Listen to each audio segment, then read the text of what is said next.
Olá, viva! Bem-vindos ao Mentes Inquietas, um podcast do Região de Leiria sobre saúde mental.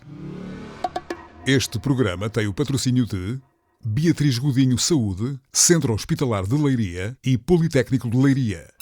Agradeço aos meus convidados Joana Correia, diretora do Serviço de Psicologia, e Cláudio Laureano, diretor do Serviço de Psiquiatria, ambos do Centro Hospitalar de Leiria, a disponibilidade para nos ajudarem a compreender e a agir sobre os temas da saúde mental. O tema de hoje é particularmente inquietante: automutilação, o que se esconde por detrás da autoagressão. A automutilação consiste em comportamentos de agressão ao próprio corpo, sem, no entanto, terem por intenção provocar a morte. Está mais associada à fase da adolescência, mas verifica-se igualmente entre adultos. Quais são os fatores de risco e como se deve intervir nestes casos é o que vamos saber no episódio de hoje. Doutora Joana, de que formas de automutilação são mais frequentes? São várias e dependem, acima de tudo, da intencionalidade da pessoa. Na maioria dos casos, há uma intenção autolesiva, mas não suicida, na perspectiva de materialização de uma dor emocional. Geralmente acontece em partes mais acessíveis do corpo, embora zonas que possam ser facilmente escondidas, como é o caso de braços, pulsos ou parte interior das pernas ou coxas. Cortar ou perfurar a pele com objetos pontiagudos, por exemplo, ou cortar com lâminas ou facas, ou lâminas de barbear, ou picar até com agulhas, ou queimar com isqueiros ou com pontas de cigarro, são os métodos que geralmente são mais frequentes a encontrar em consulta. Doutor Cláudio, são estes os casos que também lhe chegam com mais frequência? Sim, como a Patrícia disse, a automutilação é de facto um ato que causa dor ou danos ou danos superficiais ao próprio corpo habitualmente sem ter essa intenção de causar a morte. Os exemplos mais comuns são efetivamente o de cortar ou perfurar a pele com algum objeto pontiagudo, como a doutora Joana já disse, queimar a pele, e normalmente escolhem áreas acessíveis e escondidas que possam depois ser escondidas com a roupa ou com determinados acessórios. Compulsividade em roer as unhas e arrancar cabelo, por exemplo, podem ser considerados atos de automutilação? Essa pergunta é interessante, é bastante pertinente, porque a automutilação será definida como qualquer comportamento intencional envolvendo, digamos assim, uma agressão direta ao próprio corpo, sem haver uma intenção, portanto, consciente, como já vimos, de suicídio. E, por outro lado, o comportamento não pode ser socialmente, digamos assim, aceitável. Por exemplo, colocar piercings não é uma automutilação, porque é um comportamento até socialmente aceitáveis. Agora, o arrancar cabelos ou roer as unhas não preencherá, pode preencher alguns critérios mais até com comportamentos compulsivos do que propriamente no âmbito das automutilações. Doutora Joana, o que leva uma pessoa a automutilar-se? É muito variável. O que é mais comum, ou o conceito mais associado, é o alívio da dor emocional. Contudo, são presentes muitas vezes contextos até de manipulação, de fuga cognitiva, substituição do foco do problema que se está a viver no presente ou o foco da própria dor que se sente. Muitas vezes acontece como uma autopunição, como castigar-me por ter acontecido alguma coisa ou por ter tido algum tipo de atitude que considere ser mais disfuncional ou disruptiva, mas muitas vezes está também ligado aos fatores de personalidade individual e à forma como a pessoa lida e gera as suas emoções e os seus comportamentos. Que fatores são esses? Ou seja, quando traços fala de personalidade, sim, mais impulsivos, sim, mais associados à frustração, mais associados até ao neuroticismo, à sobrevalorização e significação tendencialmente negativa dos acontecimentos e à própria dificuldade em gerir as situações que acontecem no dia-a-dia, a baixa tolerância à frustração, que é algo que hoje em dia encontramos cada vez mais presente na maioria das pessoas. Estamos pouco tolerantes à frustração e estes são fatores que levam a que as pessoas tenham comportamentos mais impulsivos e a automutilação está muito associada a comportamentos muitas vezes impulsivos. É quase um contrassenso, é aliviar dor com dor. Como é que isto se explica, Dr. Cláudio? Não, de facto, muitas vezes isso é utilizado para reduzir a tensão ou os sentimentos negativos que a pessoa tem, produzindo essa tal dor. E a autopunição por falhas que a pessoa acredita ter, que muitas vezes acabam por ser um pedido de ajuda. E muitas vezes é assim que efetivamente nós interpretamos essas situações. E por que razão se associa mais à adolescência? Verifica-se mais entre adolescentes? Se calhar fala-se mais no fenómeno associando à adolescência porque efetivamente acaba por ser mais marcante. Não nos podemos esquecer que a adolescência é uma fase de construção, reconstrução, reconstrução da construção, portanto estamos aqui continuadamente em fases de construção e de confusão. Portanto, se é difícil eu perceber-me, se é difícil eu conhecer-me, se estou em processo de maturação do eu, é natural que também tenha dificuldade em gerir esta componente emocional. E a automutilação acaba por funcionar como uma materialização de uma dor que não se vê. É tornar visível uma coisa que não se vê. Daí ser uma fase propícia também a estes comportamentos. E eu penso que a pergunta da Patrícia é também interessante, porque de facto o que acontece, parece é que a automutilação habitualmente, e nós que vimos adultos e que não somos pedopsiquiatras e que vimos fundamentalmente adultos, mesmo os adultos com episódios de automutilação, regra geral, não vou dizer em 100%, mas se calhar muito próximo disso, ou praticamente 100%, os episódios de automutilação tiveram início efetivamente na adolescência e não, por exemplo, na infância. Não quer dizer que não possa acontecer, mas a generalidade deles tem início na adolescência. Daí talvez essa ideia de que os episódios de automutilação se associam à adolescência, porque é efetivamente nessa fase do ciclo de vida que habitualmente tem início. E mesmo nós que vimos adultos, de facto, depois fazendo a história clínica do doente, percebe-se que habitualmente esses episódios tiveram início, muitas vezes no início, durante a adolescência. Então estamos a falar de anos, de décadas de automutilação? Sim. Às vezes há períodos em que a pessoa, estando mais instável, tem necessidade desse tipo, ou ocorrem esses comportamentos, e depois durante algum tempo, ocorrendo estabilidade do ponto de vista emocional da sua patologia, porque muitas vezes está associada a uma patologia de base, como a doutora Joana também já disse, nomeadamente em quadros de perturbações de personalidade, perturbações de comportamento alimentar, quadros de abuso, por exemplo, de álcool, onde estas situações também não são tão infrequentes quanto isso, mas em fases de maior estabilidade pode acontecer não haver este tipo de episódios durante muito tempo e depois voltarem em situações de maior pressão, de maior stress, voltarem a acontecer. E como deve atuar a família perante estes casos?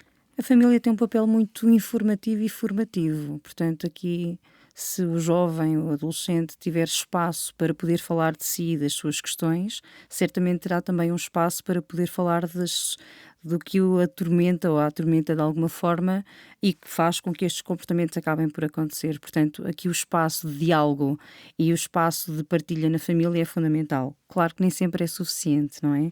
Mas acaba por ser esse espaço que vai fazer com que a pessoa tenha, que o jovem ou a jovem tenha um espaço para falar das suas inseguranças e que possa também encontrar as alternativas existentes a este tipo de comportamentos. Mas é natural que a família também não se sinta preparada para abordar estas questões. É natural que a família não se aperceba que tem que trabalhar estas questões. Daí nós falarmos muito mais numa perspectiva preventiva do que interventiva. Porque quando já há comportamento de automutilação, quando a jovem já de alguma forma tem estes comportamentos habituais ou implementados, muitas vezes a família já não tem aqui um papel que possa fazer grande coisa. Já precisamos de passar a uma fase seguinte. Portanto, esta parte preventiva acaba por ser fundamental para que isto não chegue sequer a acontecer. Há desafios de automutilação nas redes sociais. Tem sido notícia recorrentemente. Como podem os jovens proteger-se destes convites à automutilação? Pois, esse é um problema também interessante, porque existem de facto fóruns que são visitados, de modo geral, por adolescentes e não só, em que conversam sobre a automutilação e às vezes publicam mesmo fotos das feridas que causam em alguma parte do corpo. Aqui, talvez até a minha interrogação maior em relação a isso é tentar, se calhar, perceber ou achar que pode ser difícil perceber se esses ambientes efetivamente estimulam esses comportamentos, esse tipo de atitudes, ou se até, por um lado, ou se por um lado até, digamos assim, acabam por acontecer porque são o único sítio onde muitas vezes esses indivíduos, esses jovens, habitualmente encontram para falar sobre os seus problemas e sobre essas situações. Mas não deixa de ser um cenário um pouco diferente do habitual, ou seja, no fundo esse desafio responde a uma tentativa e um hábito de automutilação que já existe, ou é só no fundo para os jovens se integrarem e mostrarem que são mais fortes porque conseguem ferir-se mais e aguentar mais a dor de um ferimento profundo? Não sei se fui clara na pergunta. Não sei também, mas efetivamente estes são espaços que muitas vezes acontecem não só de partilha, mas muito de desafio, não é? E estes contextos de desafio da automutilação, cada vez encontramos mais e que fazem sempre uma grande notícia, geralmente é isto, fazem uma grande notícia, fazem um grande alarido. Faz com que as pessoas tenham necessidade de procurar este tipo de informação e, claro, depois temos jovens que são mais induzidos pelo comportamento alheio do que outros, não é? A pressão grupal funciona de forma diferente para cada uma das pessoas. Se é um contexto de autoidentificação, de procurar alguém que sinta o mesmo que eu sinto para me sentir identificado, pode ser esse espaço também. Agora, acima de tudo, há aqui uma base comum, não só à questão da automutilação, mas muitas outras questões têm a ver com a ausência de espírito crítico que os jovens têm para qualquer questão que lhes seja colocada neste âmbito, não é? Se me põem um desafio que me estimula de alguma forma ou que me faz sentir parte de algo e eu não tenho o espírito crítico para poder analisar o impacto funcional que vai ter na minha vida, é natural que eu siga caminhos que nem sempre me levam ao melhor sítio, não é? E aí a prevenção é muito importante. Pois, a prevenção é fundamental. E aí eu voltava até um bocadinho àquilo que a doutora Joana já focou, que tem a ver com a família, não é? Porque por um lado, a prevalência de automutilações ligadas a questões e a conflitos familiares é muito frequente e deixam muitas vezes claro que existe alguma lacuna a nível da estrutura familiar que muitas vezes funciona como um gatilho para potencializar este problema. E aí, digamos assim, o suporte e a estruturação familiar é um dos processos que pode permitir a quem passa por este tipo de problemas ultrapassá-los da melhor forma possível. Pode denunciar outro tipo de problemas, a automutilação. Sim, não é? sim, como nós já referimos, muitas vezes estes quadros estão associados de facto a episódios depressivos, perturbações que depois podem estar também associadas a perturbações, por exemplo, de personalidade. Mas eu falava mesmo no contexto familiar.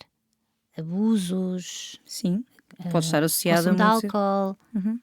enfim, outro tipo de questões que depois levam a este quadro, é isso? Sim, muitas vezes há esses gatilhos em termos até de situações e de conflitos familiares ou de vivências estressantes em termos familiares, onde o alcoolismo ou o abuso sexual muitas vezes são fatores que nós encontramos como determinantes nestes indivíduos. O distúrbio tanto afeta homens como mulheres ou é prevalente num dos sexos? Eu acho que a automutilação é mais comum no sexo feminino,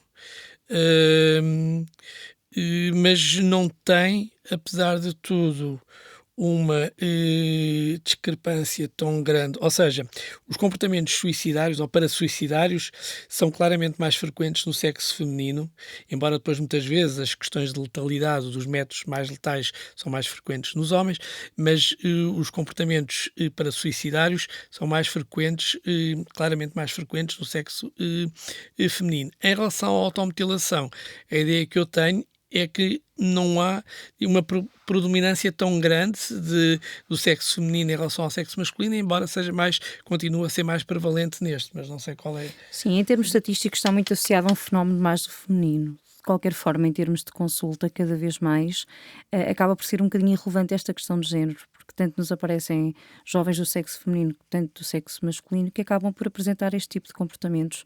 Portanto, acho que não é só uma questão de género, é uma questão geracional acima de tudo, que depois terá impacto não só no presente, mas que muitas vezes, como já falámos, se vai representar ao longo da vida também. E o que é que as vossas disciplinas, as vossas áreas fazem para lidar com estes casos? É assim, o tratamento de algum transtorno de base pode ser fundamental. Se um indivíduo está deprimido, se há uma perturbação que possa ser, digamos assim, de alguma forma reequilibrada de base, desde a questão por exemplo, do consumo de álcool, perturbações de personalidade, que depois muitas vezes cursam com episódios depressivos, de maior instabilidade, em termos de ansiedade e por aí fora, são importantes. Não existe nenhum medicamento, não sei se era essa, Sim. Em relação à psiquiatria. É como é que se trata, não é? Pois, No se fundo em é relação à essa a questão. psiquiatria, a ideia era qual é o medicamento que se dá a um indivíduo que aparece lá no consultório a dizer que faz isto, qual é o medicamento que lhe vai dar. Não existe nenhum medicamento propriamente aprovado para isso e portanto, não existe nenhum medicamento, nenhuma terapêutica farmacológica especificamente para o tratamento da automutilação. O que acontece muitas vezes é que isto não aparece do nada e há todo digamos assim, uma base e um processo em que isto se desenvolve e que é importante perceber e onde muitas vezes a psicoterapia tem um papel por demais fundamental, mas onde para controlar determinadas, digamos assim, quadros sintomatológicos pode ser importante alguma intervenção a nível farmacológico. Mas sem dúvida que a psicoterapia, eu aqui tenho que dar a mão à palmatória. A psicoterapia aqui tem um papel por demais fundamental. E o que faz a psicoterapia então? A psicologia procura, acima de tudo, que a pessoa reconheça os seus padrões emocionais e de comportamento, identifique quais é que são os adaptativos e os desadaptativos também, encontre alternativas funcionais, que são aquelas necessárias para conseguirmos gerir todo este processo, e que encontre aqui um processo de autogestão e autorregulação emocional para que esta materialização da dor não seja necessária. Há sempre a possibilidade de olhar para a mesma situação de várias formas e a psicoterapia dá-nos essa ferramenta de, dentro do mesmo espaço, encontrarmos várias soluções para os mesmos problemas ou encontrarmos vários problemas que levam a diferentes soluções. Acima de tudo, é tentarmos ajudar a pessoa a encontrar aqui conceitos adaptativos e perceber que, efetivamente, a automutilação é uma pseudo-solução, é transitória e geralmente não é definitiva nem faz parte da solução. E vamos tentar desmontar a expressão conceitos adaptativos, que significa na prática que nos auxiliam àquilo que nos faz bem e que nos faz seguir em frente de uma forma positiva, que não é de todo o contexto que a automutilação nos leva. Muito obrigada a ambos. Fica por aqui o episódio dedicado à automutilação. Assim que nos ouve, já sabe que pode enviar sugestões ou perguntas para o endereço de e-mail podcasts@regiaodeleiria.pt. Pode ouvir este episódio no site do Região de Leiria e nas principais plataformas Spotify, Google Podcasts e Apple Podcasts. Até breve.